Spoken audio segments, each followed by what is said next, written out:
Well, let's talk about the individual elements of the conversation meter. Let's start with pretense. Okay. Withholding or even outright lying. Talk more about that. I mean, it seems like an easy one for people to go, oh, well, I'd never do that. Oh, yeah. Because for the most part, people don't do it intentionally. They don't plan to lie. A question I've asked people around the world, and again, I've personally been with about 125,000 people. As a practice, we've been with 250. So I've asked this in lots of countries, lots of places. Who here has never lied about anything? Now, I haven't got to everybody in the world, but it's a pretty big sample.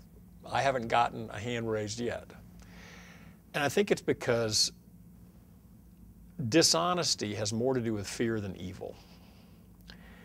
It's not about terrible character. It's not about a poorly intended human being most of the time. It's about someone who's afraid they can't cope with the consequences of their own candor.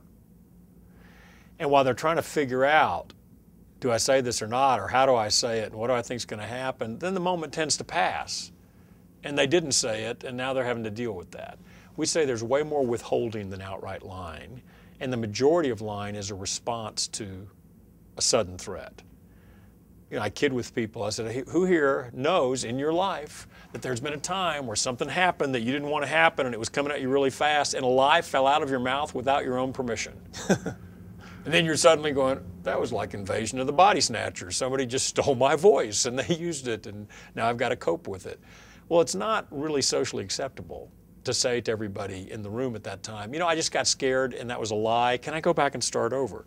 So we say you got to get good at catching it. This is the whole bioreaction, emotional agility thing. Catching when the stresses are now having me about to lie or withhold.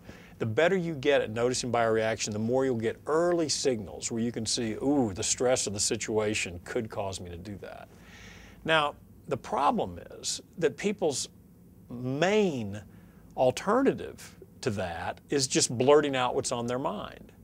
And if you do that, that's why we say pretense and sincerity can't be the only two alternatives. If you do that, it will create so much argument, and arguments that tend to be won by people in position power, that then drives people back into pretense. So pretense is something that's way more frequent than you could explain by breakdowns in character or by human evil. It's there because people are worried, they're fearful, and they don't know how to cope with the consequences of saying truthfully what's on their mind. Above 50 on the meter, we're giving people skills and useful tips about how to do it, so you don't have to stay down there as a function of fear and incompetence.